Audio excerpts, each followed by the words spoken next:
CH-132 शापित शैतानी लाश। एक गुमनाम सी गली में बस कुछ स्ट्रीट लाइट जल रहे थे। ये शहर का काफी पुराना इलाका था। यहाँ पत्थर की दीवारें थी और उनमें लकड़ी के दरवाजे लगे हुए थे। अचानक एक दरवाजा खुला और एक बदबूदार जीव अपने 4 पैरों पर चलता हुआ अंदर आया। उसकी पीठ पर एक जिंदा इंसान भी था। इन दोनों के बाद एक ग्रे चौगा पहना हुआ आदमी उस दरवाजे से अंदर आया। अंदर आने से पहले उसने गली में दोनों तरफ देखा कि कहीं कोई उसका पीछा तो नहीं कर रहा। दरवाजे के अंदर आते ही एक पुराना आंगन था, जिसके पेड़ पूरी तरह से सूख चुके थे। इस आंगन में ढेर सारा कबाड़ भी पड़ा हुआ था। ऐसा लग रहा था कि किसी ने इसे कई सालों से साफ नहीं किया था। यहाँ कुछ सीढ़ियां थी जो एक घर तक जा रही थी, और इन सीढ़ियों पर मुखौटा लगाए हुए एक आदमी खड़ा था। उसके हाथ में एक लंबा चाबुक था, जिसका इस्तेमाल वो कुछ बदतमीज शैतानी लाशों को सबक सिखाने में कर रहा था। उसके चाबुक की मार से उनकी चमड़ी जगह जगह बुरी तरह से कट गई थी। इस लड़के ने हमारा प्लान खराब कर दिया था, युवराज ने कहा। विराट, तुम? मुखौटे वाले आदमी ने विराट की तरफ देखा जो धूल से सना हुआ था, और उसके आधे चेहरे पर एक डरावनी सी मुस्कान आ गई। विराट बेहद कमजोर हो गया था। उसके अंदर बिल्कुल भी शक्ति नहीं बची थी, लेकिन उसे इस मुखौटे वाले इंसान को पहचानने में बिल्कुल भी देर नहीं लगी। 1 मिनट तक उसे ध्यान से देखने के बाद विराट ने गुस्से में कहा, तो ये सब तुम्हारा किया धरा है? संजीवनी भूमि कोई ज्यादा बड़ा शहर तो था नहीं, और वहाँ ज्यादातर लोग एक दूसरे को जानते थे। विराट सीड को जानता था और सीड विराट को। जब से विराट को पता चला था कि सीड, जो संजीवनी शहर के राजा वीर सिंह का बेटा बनकर वहाँ रह रहा था, वो असल में शैतान नगरी का आदमी था, इस खबर ने उसे बुरी तरह से हैरान कर दिया था। आज वही धोखेबाज सीड उसके सामने खड़ा था। तुम तो मेरे पुराने दोस्त हो, तुम्हारी तो खास मेहमान नवाजी होनी चाहिए, सीड ने मुस्कुराते हुए कहा। बदसूरत इंसान, तुम्हें तो अब तक चुल्लू भर पानी में डूबकर मर जाना चाहिए था, विराट ने गुस्से में कहा। विराट की बात सुनकर सीड के चेहरे की मुस्कान गायब हो गई थी। ऐसा लग रहा था जैसे वो निराश हो गया हो। उसे बिल्कुल भी पसंद नहीं था कि कोई उसके जले हुए चेहरे का जिक्र भी करे। इसी वजह से वो अपने कमरे में आईना तक नहीं रखता था। मैंने तुमसे कहा ना कि तुम मेरे खास मेहमान हो, तो तुम्हें उतना ही खास ट्रीटमेंट भी मिलेगा। जो इंसान शैतान नगरी के खिलाफ जाता है, उसे एक अच्छी जिंदगी जीने का कोई हक नहीं, सीड ने कहा। बॉस अखिल, मीत, दीपक और प्रीत की मौत हो गई है, युवराज ने बेहद धीमी आवाज में सीड से कहा। क्या मैजिक कोर्ट के लोगों ने उन्हें मारा? सीड के चेहरे बदल गए थे। नहीं, इसके जाने के बाद हमारा असली शिकार वहां आया था। उसने ही ये सब किया, और उसने इस लड़के के साथ आई हुई लड़की को भी बचा लिया, युवराज ने कहा। जैसे ही विराट ने ये सुना, उसने राहत की एक गहरी सांस ली। उसे मिस्टी की बहुत फिक्र हो रही थी। वो नहीं चाहता था कि गलती से भी मिस्टी इन लोगों के हाथों में पड़े। सीड के हाथ की चाबुक तुरंत विराट के चेहरे पर जा लगी। ये साफ था कि सीड अपने 4 आदमियों को खोकर बहुत गुस्से में था। तुम बहुत खुश हो ना कि वो लड़की जिंदा बच गई? सीड चलकर विराट के सामने आया। उसने जोर से उसे अपनी चाबुक मारी और गुस्से से बोला, अब तुम आने वाले हर पल पछताओगे कि मैंने तुम्हें और तुम्हारी उस गर्लफ्रेंड को मार क्यों नहीं दिया। ये कहने के बाद सीड खून से सने हुए विराट को घसीटकर उस पुराने घर के अंदर ले गया। जब युवराज ने सीड को इतनी बेरहमी से उसे घसीटते हुए देखा, तो वो डर के मारे कांपने लगा। शैतान नगरी में जो लोग भी रूल्स तोड़ते थे या फिर किसी तरह के कैदी होते थे, उनका हश्र मौत से भी बदतर होता था, खासकर तब जब वो सीड के हाथों लगते थे। आलसी कहीं के, ये लो तुम्हारा नाश्ता। वो तो सैम इतनी अच्छी है कि उसने हम तीनों के लिए ही नाश्ता बना लिया, वरना न जाने तुम्हारा क्या होता। जैसे ही श्वेता ने सुबह सुबह आरव को आधी नींद में अपने कमरे से बाहर आते हुए देखा, तो उसने कहा। आरव ने उसे थैंक यू तक नहीं कहा और अपना नाश्ता करने लगा। क्या तुम अपने सारे मैनर्स भूल गए हो? श्वेता ने आरव से नाखुश होकर कहा। तो शैडो बीस्ट पर तुम्हारा इन्वेस्टिगेशन कैसा चल रहा है? आरव ने श्वेता की बात पर ध्यान न देते हुए पूछा। क्या तुमने मुझे पागल समझा है जो मैं अपनी टीम के इन्वेस्टिगेशन के बारे में तुम्हें बताऊंगी ताकि तुम हमारे सुराग चुरा लो? चालाक कहीं के। देखना, इस बार तो हम ये मिशन सबसे पहले पूरा करेंगे, श्वेता ने पूरे कॉन्फिडेंस से कहा। अगर सच कहूं तो मुझे ऐसा लगता है कि ये एग्जाम उस शैडो बीस्ट को ढूंढने के लिए नहीं है, श्रेया ने कुछ देर सोचने के बाद कहा। क्या मतलब? आरव ने श्रेया से पूछा। इस वक्त आरव शैडो बीस्ट को ढूंढने के मूड में नहीं था। शैतान नगरी के लोग उसे पकड़ने की कोशिश कर रहे थे और उन्होंने विराट को भी अपने चंगुल में ले लिया था। कोई भी नहीं जानता था कि वो जिंदा था या फिर उन बेरहम लोगों ने उसे मार दिया था। आरव को उसकी बहुत फिक्र हो रही थी। डीन सूर्यकांत ने कहा था कि जो भी स्टूडेंट या फिर टीम उस शैडो बीस्ट को 20 केज में लाएगा, उसका मिशन पूरा हो जाएगा। इसका मतलब ये कि अगर कोई उस शैडो को पकड़ भी लेता है, तो उतना करने से ये नहीं माना जाएगा कि उसने मिशन पूरा कर दिया है, श्रेया ने कहा। मतलब तुम ये कहना चाहती हो कि यूनिवर्सिटी को इससे कोई फर्क नहीं पड़ता कि किसने शैडो बीस्ट को ढूंढा और किसने उसे पकड़ा? तो क्या उन्हें सिर्फ इस बात से मतलब है कि कौन उस शैडो बीस्ट को बीस्ट केज में कैद करता है? आरव ने पूछा। श्रेया ने सिर हिलाया। हाँ, मुझे लगता है कि यही सही है। तब तो सारे स्टूडेंट्स को उस शैडो बीस्ट को बचाकर रखना होगा, श्वेता ने एक्साइटेड होकर पूछा।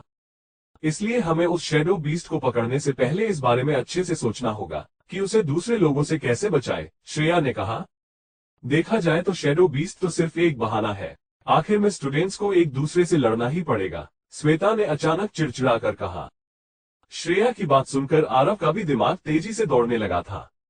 ये मिशन सच में इतना आसान था, मैंने इस बारे में पहले क्यों नहीं सोचा? आरव ने खुद से कहा। जब उस शैडो बीस्ट को किसी स्टूडेंट से चुराया जा सकता है तो फिर उसे ढूंढने की मेहनत क्यों करना? आरव ने खुद से कहा। नाश्ता करने के बाद आरव उस हॉस्पिटल के लिए निकल गया जहां मिस्टी एडमिट थी।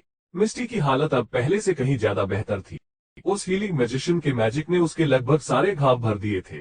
वो बाहर से तो बिल्कुल ठीक थी, लेकिन अंदर ही अंदर उसका दम घुट रहा था। उसने सुबह से कुछ खाया भी नहीं था और रो रो कर उसकी आंखें लाल हो गई थी। साफ समझ में आ रहा था कि वो विराट को लेकर बहुत परेशान थी। आरव उसे हॉस्पिटल से उसके फ्लैट ले गया और फिर उससे पूछने लगा कि कल रात वो आखिर वहां क्यों गई थी। विराट और मैं उस शैडो बीस्ट का पता लगाने के लिए दूसरे एलिमेंट्स के स्टूडेंट्स को ढूंढ रहे थे ताकि हम उनके साथ मिलकर एक टीम बना सके। विराट को ग्राउंड में एक लड़का दिखा और न जाने क्यों उसे देखते ही विराट के चेहरे का पूरा रंग उड़ गया। फिर हम उस लड़के का पीछा करने लगे। हमें लगा था कि वो एक स्टूडेंट था। थोड़ा आगे जाने पर हमें उसके साथ वो शैतानी लाशें दिखी। मैंने उसे वापस चलने को भी कहा था, लेकिन उसने मेरी एक नहीं सुनी और उसका पीछा करने लगा, मिस्टी ने उसे बताया। एक स्टूडेंट? आरव ने अपनी भवें चढ़ाकर कहा। कहीं ऐसा तो नहीं कि शैतान नगरी के लोग यूनिवर्सिटी में भी बहुरूपिया बनकर रह रहे हैं, या फिर उन्होंने बहुत पहले से ही यूनिवर्सिटी में किसी को रखा है ताकि मौका देखकर वो अपना काम पूरा कर सके, बिल्कुल वैसे ही जैसे सीट को संजीवनी भूमि में राजा वीर सिंह के घर पर रखा था। आरव को पूरा भरोसा था कि ऐसा ही कुछ हुआ था। आर्केन मैजिक यूनिवर्सिटी की सिक्योरिटी बहुत टाइट थी। शैतान नगरी के लोगों का अचानक ऐसे वहां आना नामुमकिन था। लेकिन अगर कोई शैतान नगरी का प्यादा यूनिवर्सिटी की शुरुआत से ही एक स्टूडेंट बनकर रह रहा होता तो उसे पकड़ पाना मुश्किल था। हाँ, उन्होंने ये भी कहा था कि वो तुम पर हमला करने वाले हैं, लेकिन उनकी बातों से ऐसा लग रहा था कि वो यूनिवर्सिटी और मैजिक कोर्ट से डरते हैं, इसलिए वो सिर्फ ऐसे ही तरीके से तुम पर हमला कर सकते हैं जिनसे उनकी पहचान किसी के भी सामने न आए, मिस्टी ने कहा। एक ऐसा तरीका जिससे उनकी पहचान सामने न आए। मिस्टी की बात सुनकर आरव गहरी सोच में चला गया। सॉरी, लेकिन इसके अलावा मुझे ज्यादा कुछ भी नहीं पता, मिस्टी ने कहा। कोई बात नहीं, तुम जाकर आराम करो। मैं ये पता लगाने की कोशिश करता हूँ कि वो लोग विराट को कहाँ लेकर गए हैं, आरव ने कहा। हम लोग मैजिक कोर्ट को भी तो इस हमले के बारे में बता सकते हैं, मिस्टी ने कहा। वो ऐसा इसलिए कह रही थी क्योंकि सिर्फ मैजिक कोर्ट ही एक ऐसा ऑर्गेनाइजेशन था जो शैतान नगरी के लोगों को चोट पहुंचा सकता था। एक आम मैजिशियन के लिए शैतान नगरी के लोगों से मुकाबला करना नामुमकिन था। नहीं नहीं, अभी के लिए तो हम ऐसा नहीं कर सकते। अगर हमने मैजिक कोर्ट को नोटिफाई कर दिया और उन्होंने कोई कार्रवाई की तो शैतान नगरी के लोग सतर्क हो जाएंगे और शायद अपना प्लान भी पूरा नहीं करेंगे, और अगर वो लोग शहर से गायब हो गए तो हम विराट को कभी भी नहीं ढूंढ पाएंगे, आरव ने मिस्टी को समझाया। इसके बाद मिस्टी ने कुछ भी नहीं कहा। उसे समझ नहीं आ रहा था कि ऐसे सिचुएशन में वो क्या करे। जब आरव मिस्टी के फ्लैट से गया तो वो सोने की कोशिश करने लगी। कल रात से वो बहुत परेशान थी। जब वो जागती थी तो उसे वो खतरनाक बदबूदार शैतानी लाशें दिखाई देती थी, और जब वो सोती थी तो उसे उनके डरावने सपने आते थे। मिस्टी की नजरों में कोई भी चीज शैतानी लाशों से डरावनी और घिनौनी नहीं थी। उनके शरीर से जो बदबू आती थी उससे ऐसा लगता था कि वो एक जगह से जाने के बाद भी वहीं मौजूद हो। आखिर में मिस्टी ने अपनी आंखें खोल ली। उसके कमरे में अंधेरा था और पर्दा आधा खुला हुआ था। खिड़की के बाहर जो स्ट्रीट लैंप था उसकी हल्की सी रोशनी उसके कमरे के कार्पेट पर पड़ रही थी। सब कुछ एकदम शांत था। तभी उसे किसी चीज की बू आई और वो तुरंत उठ गई। ऐसे अचानक उठने से उसके कुछ जख्मों में दर्द हुआ, लेकिन अभी उसे उनकी परवाह नहीं थी। वो ये सोच रही थी कि आखिर उसके कमरे में ऐसी बदबू क्यों आ रही थी। पहले उसे लगा कि डर के मारे वो ऐसा सोच रही है, लेकिन जब उसने एक गहरी सांस ली तो उसे समझ आया कि उसके कमरे में वो बू सच में आ रही थी। अचानक उसके कमरे के बाहर से कुछ गिरने की आवाज सुनाई दी। इस आवाज को सुनकर मिस्टी बुरी तरह से डर गई थी। वो तुरंत ही बेड से उठकर नंगे पैर ही टेरेस की तरफ भागी। वो बदबू बढ़ते ही जा रही थी और साथ में उसे किसी के पैरों की आहट भी सुनाई दे रही थी। मिस्टी धीरे धीरे सीढ़ियों से ऊपर जाने लगी कि तभी उसे कुछ अजीब सी परछाई दिखाई दी। कहीं ये वही तो नहीं? मिस्टी तेजी से टेरेस की तरफ भागी। वो जानती थी कि अगर वो अपने कमरे में रुकी तो पक्का मर जाएगी, लेकिन टेरेस पर जाकर वो दूसरे फ्लैट की छत पर भी जा सकती थी। जब वो छत पर पहुंची तो वहां कोई भी नहीं था। जैसे ही वो वहां रखी हुई पानी की टंकी के पास पहुंची, किसी ने अपनी पूरी ताकत से दरवाजा तोड़ दिया और एक ही पल में वहां कई सारी शैतानी लाशें आ गईं। मिस्टी को देखकर उनके चेहरे से लार बहने लगी और उनकी आंखों में एक हरी सी चमक आ गई। उनसे ऐसी बदबू आ रही थी जिसे सूंघकर कोई भी इंसान अपनी नाक बंद कर लेता। जैसे ही मिस्टी एक दूसरी बिल्डिंग की छत पर कूदने वाली थी, उसके सामने एक शैतानी लाश आ गई जिसका ऑरा शापित था। ये शैतान बहुत ही बदसूरत था। ऐसा इसलिए क्योंकि उसकी चमड़ी अभी पूरी तरह से काली नहीं पड़ी थी। उस पर अब भी ताजा खून दिख रहा था। उसे देखकर मिस्टी मानो बेहोश हो गई थी और वो बुत बनकर वहां खड़ी हो गई थी। जो बाकी की शैतानी लाशें उसके पीछे पीछे आई थीं, वो उस पर कोई हमला नहीं कर रही थीं। वो शापित ओरा वाली शैतानी लाश को ध्यान से देख रही थी। वो शापित ओरा वाली शैतानी लाश मिस्टी के बगल से निकल गई। उसकी लाल आंखों में बहुत गुस्सा था। तभी वो जोर से चिल्लाई, लेकिन मिस्टी उसका शिकार नहीं थी, बल्कि वो बाकी की शैतानी लाशें थीं जो उसका पीछा करते करते वहां तक आई थी। मिस्टी ये देखकर दंग रह गई। जब उसने देखा कि वो शापित शैतानी लाश बाकी शैतानी लाशों पर हमला कर रही है, उसे अपनी आंखों पर भरोसा ही नहीं हुआ। जिस शैतानी लाश का ओरा शापित था, उसने एक दूसरी शैतानी लाश पर हमला कर दिया। उसकी रफ्तार एक आम शैतानी लाश से काफी तेज थी। इससे पहले कि वो दूसरी शैतानी लाश कुछ रिएक्ट कर पाती, उस शापित ओरा वाली शैतानी लाश ने उसे उसके 4 पैरों से उठा लिया था। सिर्फ तेज ही नहीं, वो शापित ओरा वाली शैतानी लाश बहुत ताकतवर भी थी।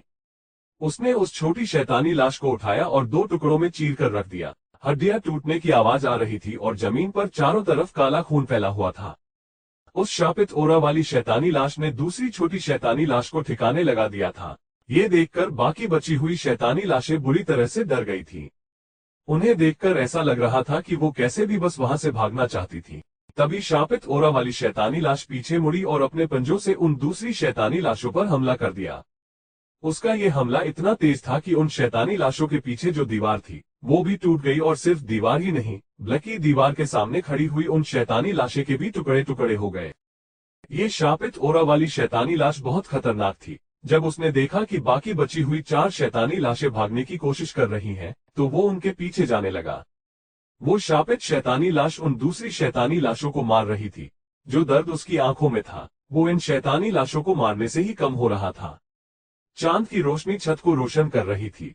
उस शापित शैतानी लाश ने एक लाश को उठाकर सीधा उस पानी की टंकी में फेंक दिया जिसके ठीक बगल में मिस्टी खड़ी थी। उस लाश ने पहले जोर की आवाज की और फिर मर गई। चांद की रोशनी में ये देखना और भी ज्यादा डरावना था। उन सारी शैतानी लाशों को मारने के बाद उस शापित शैतान लाश में जोर की हुंकार भरी। ये आवाज पूरे इलाके में गूंज रही थी। इससे उस इलाके के कुछ नशेड़ी भी डर गए जो अब तक सड़कों पर घूम रहे थे। पानी की टंकी के बगल में खड़ी हुई मिस्टी के चेहरे का रंग उड़ गया था। वो पूरी तरह से सफेद पड़ गई थी। उसके सामने उस शापित शैतानी लाश ने बाकी की शैतानी लाशों को मार दिया था। उनकी डेड बॉडीज और गंदा काला खून चारों तरफ बिखरा हुआ था। वो सोच रही थी कि जल्द ही वो शापित शैतानी लाश उसका भी यही हाल करने वाली है और उसका आखिरी वक्त आ गया है। खुद को बचाने के लिए न तो वो हिल पा रही थी और न ही अपना स्टार पाथ बना पा रही थी, जिसमें वो एक्सपर्ट थी। फिर स्टार एटलस बनाना तो दूर की बात थी। उसके सामने खड़ी वो शापित शैतानी लाश बहुत ज्यादा शक्तिशाली थी, इतनी कि मिस्टी उससे लड़ने के बारे में भी सोच नहीं सकती थी। उसने मान लिया था कि अब वो मरने वाली है। जोर से गुर्राने के बाद जब वो शैतानी लाश मिस्टी की तरफ मुड़ा, उसका चेहरा काले खून से सना हुआ था और उस पर सिर्फ दर्द ही दिख रहा था। ऐसा लग रहा था कि दर्द के अलावा वो किसी भी चीज को महसूस नहीं कर पा रहा था और उसकी आंखों में सिर्फ और सिर्फ गुस्सा और नफरत थी। वही गुस्सा और नफरत जिससे उसने उन बाकी शैतानी लाशों को मारा था। मिस्टी ने उसकी आंखों में देखने की हिम्मत नहीं की। वो पहले से ही उससे बहुत डरी हुई थी। वो शैतानी लाश उसे नहीं मारने वाला था जैसे उसने उन बाकी शैतानी लाशों को मारा था। वो उसकी तरफ धीरे धीरे बढ़ रहा था, लेकिन ऐसा लग रहा था कि वो अंदर ही अंदर किसी चीज से लड़ रहा है। इस वक्त मिस्टी के दिमाग ने काम करना बंद कर दिया था। उसे समझ नहीं आ रहा था कि वो शापित शैतानी लाश उसकी तरफ तेजी से क्यों नहीं बढ़ रही थी या फिर उस पर हमला क्यों नहीं कर रही थी। वो तो इतनी शक्तिशाली थी कि आसानी से उसे मार सकती थी, तो फिर वो कुछ कर क्यों नहीं रही थी।